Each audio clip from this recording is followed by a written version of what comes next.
상쾌한 아침 원주에서 출발합니다.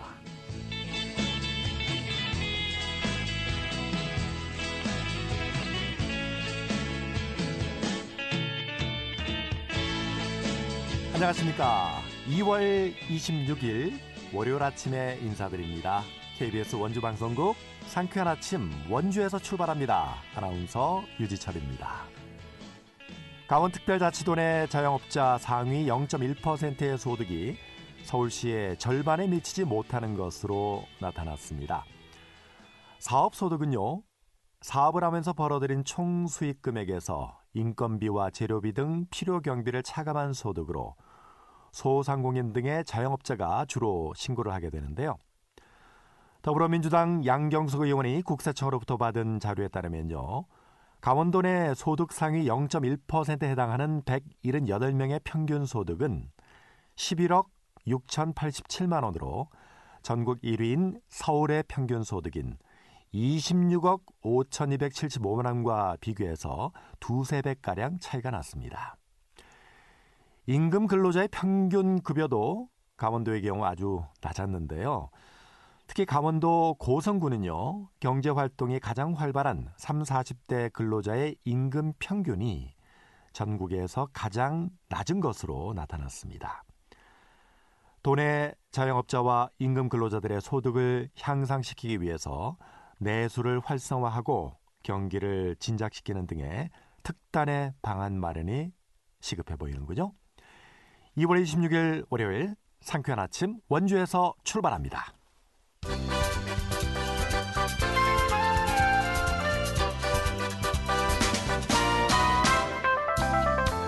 오늘의 뉴스입니다. 강원도는 의료계의 집단행동에 대응하기 위해 도 차원의 재난안전대책본부를 운영하기 시작했습니다.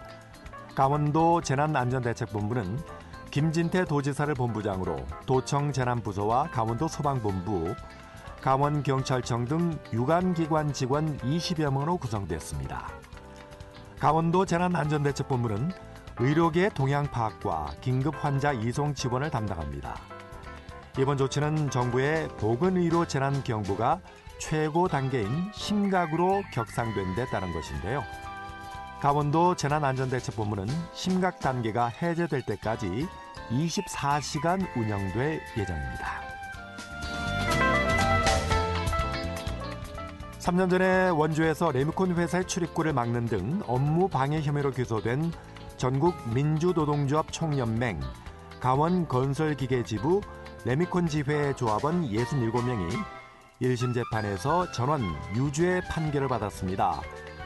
춘천지방법원 원주지원은 레미콘 지회 간부 김모 씨 등 민노총 조합원 8명에게 각각 징역형의 집행유예를 선고했습니다.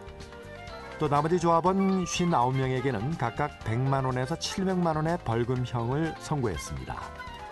이들은 지난 2021년 3월부터 한 달여 동안 레미콘 회사들의 시멘트 출하 등을 방해한 혐의로 기소됐습니다. 강원특별자치도는 봄 신학기를 맞아 도내 학교와 유치원의 급식 식중독 예방 점검을 실시합니다. 점검 대상은 강원도 내 학교와 유치원 등 교육기관 396곳입니다. 점검만은 종사자의 건강진단과 개인 위생관리 준수 여부, 식품안전 관련 사항을 중점적으로 살펴볼 예정입니다. 오늘의 뉴스였습니다.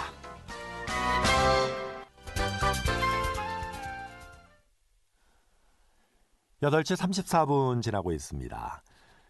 강원특별자치도의회 제325회 2차 본회의에서 강원 지역에서 발생하는 대표적인 재난 유형인 산불에 대해 상설대책본부를 설치해 관리해야 한다, 이런 주장이 제기됐습니다. 관련 내용을 강원특별자치도의회 박기영 안전건설위원장을 연결해서 자세히 알아보겠습니다. 박기영 위원장님, 안녕하세요.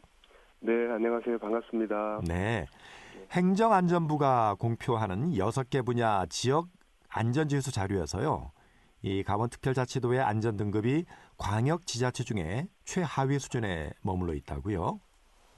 네, 그렇습니다. 매년 행정안전부에서는 그 전년도 통계를 기준으로 해서 교통사고와 화재, 범죄, 생활안전, 자살, 감염병 등에 대해서 6개 분야에 대한 그 광역지자체별 지역 안전지수를 공표하고 있습니다. 그 자료를 보게 되면 전국 광역지자체 중에서 우리 강원특별자치도의 안전 등급은 최하위 수준에 머무르고 있습니다. 각 분야별로 1등급에서 5등급으로 나뉘는데 우리 도는 자살이 5등급, 화재 감염병이 4등급입니다. 또한 범죄, 생활안전 그런 분야에서 하위에 머무르고 있는 것이 사실입니다. 이러한 부분들을 앞으로 취약 부분에 대한 그 안전지수 향상을 위해서 관계기관과 합동으로 전문기관 컨설팅 추진과 종합대책에 시급히 나서야 된다 이렇게 생각하고 있습니다. 네. 자, 이 등급이 높을수록 좀 심각하다 이런 이야기죠? 네, 그렇습니다. 강원도가 특별히 이 화재, 감염병 분야에서 4등급을 받았는데 네. 이 화재라면 뭐 산불도 포함이 될 텐데요. 강원도는 이 영동 지역에 산불이 자주 발생하기 때문에 이렇게 화재 부문에서 이 높은 등급을 받은 건가요? 네, 그렇습니다. 우리 강원도는 그 지역 특성상 산림이 전체 면적의 한 80% 이상을 차지하고 있습니다. 네. 그렇기 때문에 산림에 의한 화재가 많다고 이렇게 보시면 될 것 같습니다. 80%가 산림, 산이군요. 네. 네, 그렇습니다. 정확하게 얘기하면 81.3%가 산림으로 구성되어 있습니다. 그렇군요. 네. 자, 강원특별자치도가 이 최근 10년간 이 자연재해로 인한 물적 피해 규모 이게 전국 17개 시도 중에서도 가장 크다고요? 네, 그렇습니다. 우리 행정안전부의 2022년 재해 연보에 따르게 되면 우리 도가 17개 시도 중에서 최근 10년간 자연재해로 인해서 그 1인당 물적 피해 규모가 평균 29만 6,485원으로 가장 크게 나타나고 있습니다. 이것은 그 최근 10년간 100헥타르 이상 대형 산불 대부분이 강원 지역에 편중돼 있다 이렇게 나타나는 것이 결과로 나타나고 있습니다. 네. 산불이 나면 산림뿐만 아니라 인근에 있는 가옥들도 화재로 전소가 되기 때문에 이렇게 물적인 피해가 크다 이렇게 이해하면 되겠군요. 네, 그렇습니다. 네. 자, 박기영 의원님은 제325회 2차 본회의에서 강원특별자치도의 산불 대응 시스템 마련에 대한 의견을 제시해 주셨는데요. 자, 현재 강원특별자치도 내 산불 발생 빈도 어떤가요? 최근에 또 많이 발생하지 않았습니까? 작년도 그렇고요. 네, 그렇습니다. 제가 그 5분 자유 발언에서 말씀드린 바와 같이 우리 강원 지역의 산불 발생은 2022년도에 78건이었습니다. 그런데 지난 10년간 평균보다 38% 증가하는 걸로 이렇게 나타나고 있습니다. 네. 연평균 그 피해 면적 또한 지난 10년간 1,293헥타르에서 22년 7,431헥타르로 급격히 증가하는 그런 추세를 보이고 있습니다. 월별로 살펴보게 되면 4월에 158건으로 제일 많았고 그 다음에 3월에 147건으로 산불이 3, 4월에 이렇게 집중되는 것으로 나타나고 있습니다. 네. 3월에 147건, 4월에 158건, 3, 4월에 이 산불이 많이 발생하는군요. 네, 그렇습니다. 지역적으로는 영동 지역이 많이 발생하죠? 네, 그렇습니다. 영동 지역은 이 강풍이 많이 불어서 그런가요? 3, 4월에? 양간지풍이고 영동 지역이 강수량이 영서 지역보다는 영동 지역이 좀 적은 것으로 그렇게 나타나고 있습니다. 양간지풍이라는 게 양양 간성 사이에 그 부르는 아주 강한 바람을 말하는 건가요? 네, 그렇습니다. 네.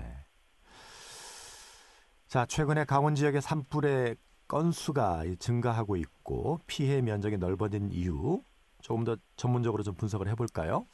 네. 올해 같은 경우에는 이른 봄에 폭설이 내렸습니다. 폭설도 오고 또 비가 많이 와서 올 봄에는 아마 산불에 굉장히 도움이 될 것으로 이렇게 보여집니다. 네. 네. 그렇지만 그 연중 고온 현상과 낮은 강수량, 그 건조일수 증가와 같은 그 한반도의 기후 변화가 좀 바뀌었다는 것이 전문가들의 일반적인 분석입니다. 그 최근 30년간 강원 영서와 영동 지역의 그 강수 일수를 살펴보면 지속적으로 강수 일수는 감소하고 있습니다. 특히 그 영동 지역에 급격히 감소하고 있다 이렇게 보여지고 있습니다. 네네. 강수일수의 감소는 대기가 건조해지는 것이고 이로 인해서 산불 발생 건수와 피해 면적이 급격히 증가하고 있는 그런 실정입니다. 전국의 그 광역 지자체별로는 경남에 이어서 두 번째로 많은 피해 면적과 증가 추세를 보이고 있는 것이 우리 강원도의 현재 실정입니다. 네.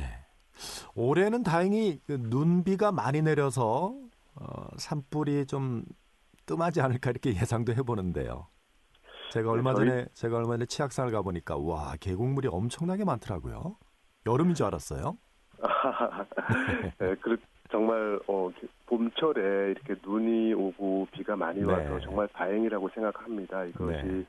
어떤 산이나 이런 그 한렵수들이 이렇게 쏟아져서 이렇게 내려 있는 상황에서 네. 또 눈이 오게 되면 좀 화재 예방에 굉장히 도움이 많이 되고 또 농사에도 도움이 많이 될 것이라고 그렇게 생각하고 있습니다. 네. 이 산불이 증가하는 이유가 강수량이 워낙 적기 때문에 날씨가 건조해서 많이 발생하는데 올해는 다행히 눈비가 좀 많이 내려서 산불이 좀 적게 발생하지 않을까 이렇게 예상을 해봅니다만 그래도 이 강원 지역은 또 산불 위험에 취약하잖아요. 네, 그렇습니다. 이 강원 지역의 산불에 취약한 이유 아까 말씀하신 뭐 바람 많이 부는 거 양간지풍이라든지 뭐 건조한 날씨도 말씀해 주셨습니다만은 아직까지 강원 지역이 이 적절한 재난 대응 시스템을 갖추고 있지 않다. 여기 또 원인이 있다고요. 네, 그렇습니다. 앞서 말씀드린 바와 같이 산불은 강원형 재난의 그 대표적인 그 유형이라고 이렇게 볼 수 있습니다. 근데 우리 도는 강원형 그 재난에 대처하는 재난 대응 시스템을 아직까지 가지고 있지 않는 것이 사실입니다. 현재 우리나라 산불 대응 체계가 여러 가지 문제점을 안고 있다는 그 전문가의 지적이 그동안 끊이지 않고 있었습니다. 부연 설명을 간단하게 드리면 우리나라에서 발생하는 모든 화재는 재난 및 안전관리기본법과 소방기본법에 의해서 소방조직과 행정안전부에서 모든 것을 담당하고 있습니다. 그런데 유독 산불만큼은 그 산림보호법에서 산림청과 지방자치단체의 그 책임으로 이렇게 규정하고 있습니다. 그래서 산불에 대해서는 일반적인 재난 대응 프로세스와는 달리 이원화되어 있다 이렇게 있는 것이 이제 그 행정기관에 있는 사람들의 생각이고 저희 시민들도 그렇게 생각하고 있는 것입니다.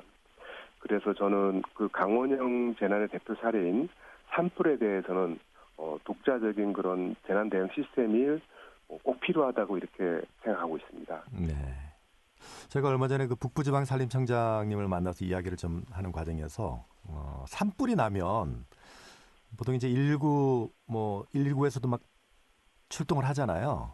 네네. 그래서 산불을 119에서 같이 끄는 걸로 생각했는데 물론 이제 119에서도 소방청에서도 뭐 산불 진화에 동참을 하겠지만 주로 산에서 나는 불은 산림청이 담당을 한다면서요, 진화를. 네, 그렇습니다. 그리고 119 소방 조직에서는 그 산 기슭에 있는 가옥들 위주로 이제 화재 진압을 한다고 이렇게 이야기를 들었는데 네. 말씀해 주신 것처럼 산불 화재는 산림보호법에서 규정을 하고 있기 때문에 산림청 또 지방자치단체 책임으로 현재 규정이 되어 있는 거군요. 네, 그렇습니다. 이걸 소방조직이나 행정안전부에서 같이 좀 담당하면 안 되나요? 그것이 이제 법으로 이렇게 그 소방 조직과 행정부에서 이렇게 담당하는 것으로 일반 화재의 경우에는 다 그렇게 되어 있습니다. 그런데 네. 산불 화재만큼은 산림보호법의 규정을 받고 있기 때문에 지금 현재까지는 산림청과 네. 지방자치단체가 그것을 관할하는 것으로 그렇게 법으로 되어 있습니다. 네. 하긴 요즘 그 소방차도 이 산불 진화에 투입이 되기 위해서 호스를 엄청나게 길게 끌어올려서 뭐 몇백 미터까지 이 연장해서 산불을 네. 끄는 경우가 있다고 들었습니다. 네. 자, 강원형 재난 대응 시스템을 마련해야 한다 이렇게 주장을 하셨는데 구체적으로 의원님은 어떤 정책을 강원형 재난 대응 시스템으로 기획하고 계신가요? 네, 그 OECD 대부분의 국가에서는 방금 전에 말씀하신 것처럼 그 산불 관련 업무를 소방 또는 그 위기 대응 기관에서 이제 통합 관리하도록 하고 있습니다. 네. 이런 측면에서 볼 때 우리 강원특별자치도는 그 김진태 지사께서 민선 8기 공약 사업으로 제시하신 상설 강원 산불 대책본부가 그 해답이 될 수 있다고 생각합니다. 특히 우리 강원특별자치도는 즉 강원 스테이트로 새롭게 이렇게 출발했고 강원형 재난을 대처하는 재난 대응 시스템을 별도로 이렇게 갖춰야 된다고 생각합니다.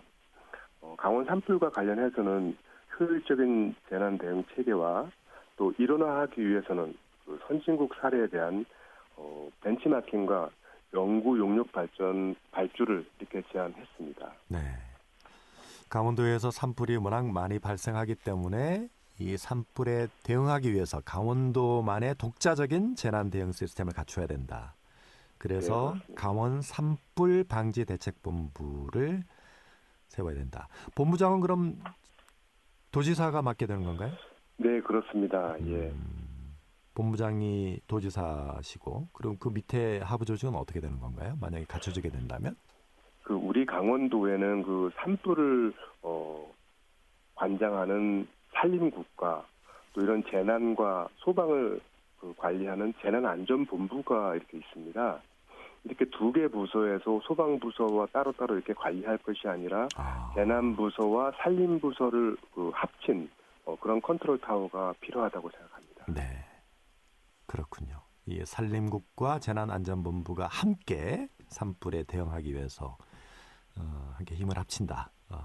요즘 이 산불은 물론 산불이 났을 때 진화하는 것도 물론 필요하겠지만 그 전에 산불이 났다는 것을 빨리 탐지하는 이게 필요하잖아요. 요즘 드론 같은 것으로 이 산불 예방, 그걸 뭐라 그러죠? 이게 뭐 드론이 돌아다니면서 이제 감시하는 거 이게 많이 좀 확산이 됐으면 좋겠는데요.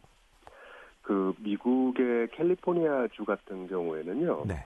그 AI 기반으로 해서 이 산불을 감시하는 그런 시스템이 도입이 됐습니다. 네네. 그리고 그것이 도입이 돼서 실질적으로 그 AI 기반으로 하다 이렇게 보니까 산불을 사전에 미연에 AI 기반에서 발견하고 새벽 시간이고 사람이 인적이 드문 시간에도 산불이 난 것을 미리 관측해서 소방관들 내지는 산림부서에서 이렇게 산불을 끄는데 큰 역할을 한 그런 사례들이 있고 네. 그런 것들이 우리나라에도 빨리 이렇게 접목이 돼서 우리나라에도 산불을 사전에 이렇게 방지하는 그런 시스템이 도입이 돼야 된다고 생각을 합니다. 네. 오늘 말씀 잘 들었습니다. 네, 강원특별자치도의회 박기영 안전건설위원장과 산불 대응 시스템에 대한 독자적인 재난 대응 시스템을 갖춰야 된다는 내용으로 말씀을 나눴습니다.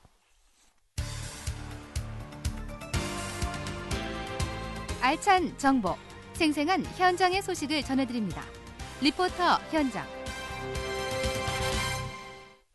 8시 48분 지났습니다. 원주시와 원주시 일시 청소년 쉼터가 학교와 가정 밖의 위기 청소년의 조기 발견과 또 청소년의 특성에 맞는 맞춤형 선도 보호 지원을 위해서 찾아가는 청소년 상담소 도란도란을 운영하고 있는데요.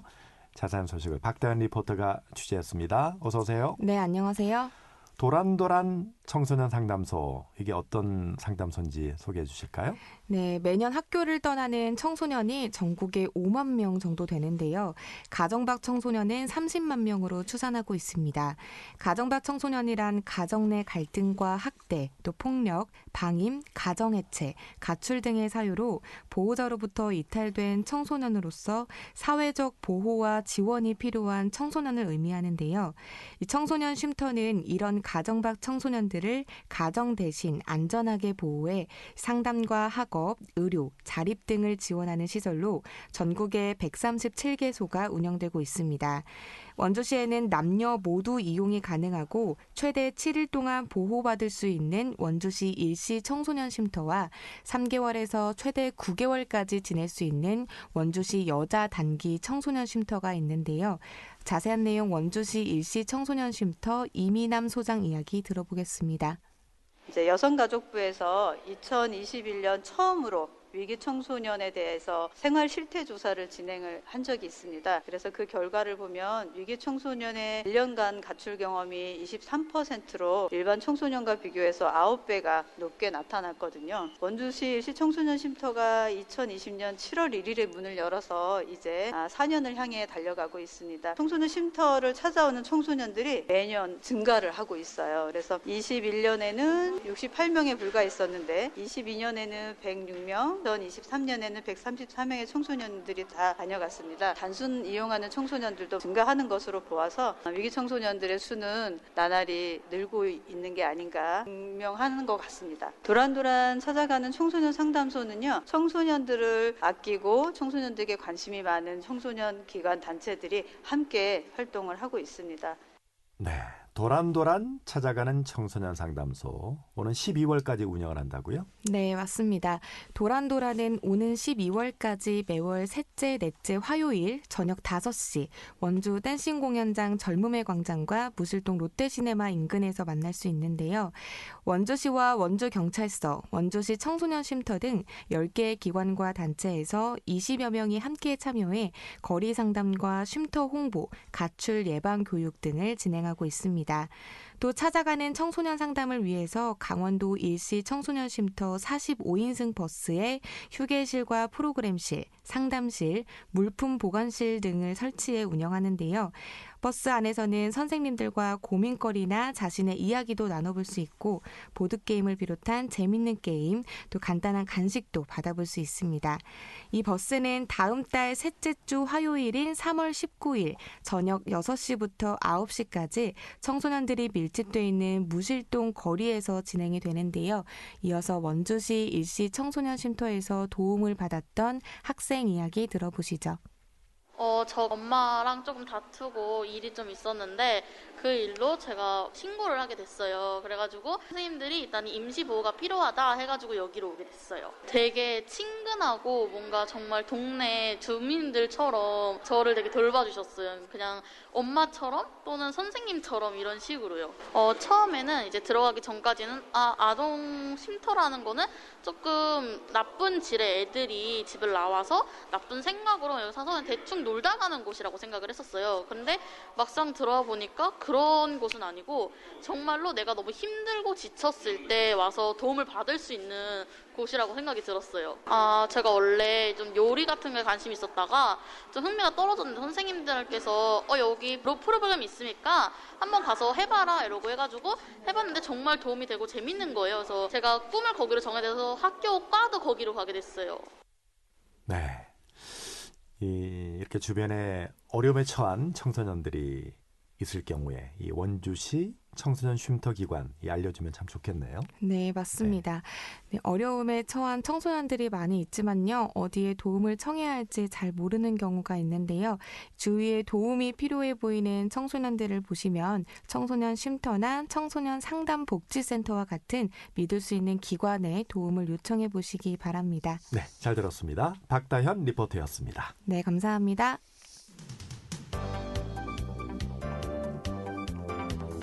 생생한 현장, 유익한 생활 정보를 전해드리겠습니다. KBS 원주라디오 상쾌한 아침 원주에서 출발합니다를 함께하고 있습니다. 8시 54분 향해 가고 있습니다. 원주시 귀래면 지역사회보장협의체가 지역의 무연고 사망자의 유류품 정리와 거주지 생활 폐기물 청소 봉사활동을 실시했다는 소식 들어와 있습니다. 원주 지역사회보장협의체에 이영인 민간위원장을 연결해서 자세한 내용 알아보겠습니다. 이영인 위원장님 안녕하세요. 안녕하세요. 이영인입니다. 네, 먼저 원주 지역사회보장협의체 이게 어떤 단체인지 소개해 주실까요?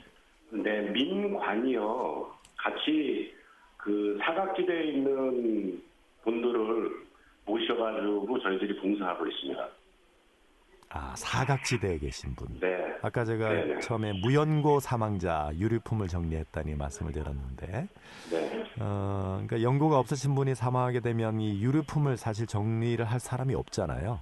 그렇죠. 네, 이걸 정리를 해주시고 또 거주지의 생활 폐기물 청소 봉사도 진행하셨다고 하는데, 네. 현재 원주시의 무연고 사망자 몇 분이나 계실까요? 통계에 의하면요. 네. 원주시 자료에 의하면 21년도에 21건, 작년에 23년도에는 68건으로 약 3배 정도 늘어나고 있고요. 점점 그 무연고가 늘어나고 있는 추세로 알고 있습니다. 네. 이렇게 무연고 사망자가 발생했을 경우에 네. 아까 말씀하신 뭐 유류품 정리뿐만 아니라 장례도 문제잖아요. 장례 네. 그리고 네. 거주지를 청소하고 좀 네. 정리를 해야 되는데 이게 현재 모두 지자체 지원을 현재는 받을 수 있나요? 현재는 원주시의 경우는 장제지를 지원하고 있고요. 네. 아마 금년부터는 장례 의식비도 추가로다가 지원할 예정으로 있습니다. 원주시 장례복지문화원이 이제 그 봉주루 원주 봉사단이라는 협약체가 그 봉사단이 있거든요. 네. 여기하고 아마 제가 알고 있기로는 2월 26일경에 그 협약을 체결해서 네. 저소득 사망자 유가족들을 그 같이 무연고 사망자와 같이 그 크린 사업으로다가 진행할 예정으로 알고 있습니다. 아, 현재는 뭐 그 사망 장제비만 지원해 주지. 네. 저희처럼 뭐 청소 비용이라는 것처럼 이렇게 지원해 주는 거 없습니다. 그렇군요. 그래서 위원장님을 비롯해서 많은 분들이 현재 지역사회보장협의체에서 이렇게 봉사활동을 하고 계시는데 그 특별히 위원장님이 이렇게 봉사활동을 하게 된 계기가 있어요? 아, 그러면요. 그 규례면뿐만이 아니라 규례면은 특히 그 이제 농촌 지역이잖아요. 네. 그래서 여러 가지 봉사단체가 있는데 네. 아까 말씀드린 대로 사각지대에서 혹시 그 누락되는 분들이 많이 계시거든요. 네. 그런 분들을 발굴하기 위해서 지역사회를 위해서 이제 정례퇴직 후에 뭔가를 해보고 싶어서 이 단체에 들어오게 됐습니다. 네. 이 무연고 사망자 거주지 봉사활동, 뭐 네. 유류품을 정리하거나 이러면서 혹시 뭐 특별히 내가 좀 인상적이었던 거 네. 있으세요? 기억 좀 소환해 주시죠. 아, 저희들이 이제 여러 봉사도 많이 했지만 요번에 이제 무연고 사망자 봉사를 보면서는 네.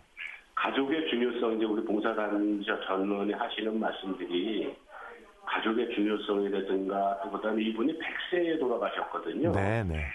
그래서 이제 그때 네. 편찮으실 때 그 고통이 얼마나 심했을까. 알겠습니다. 여기서 우리가 방송을 정리를 해야 될 것 같습니다. 오늘 말씀 고맙습니다. 네, 감사합니다. 지역사회보장협의체 이영인 민간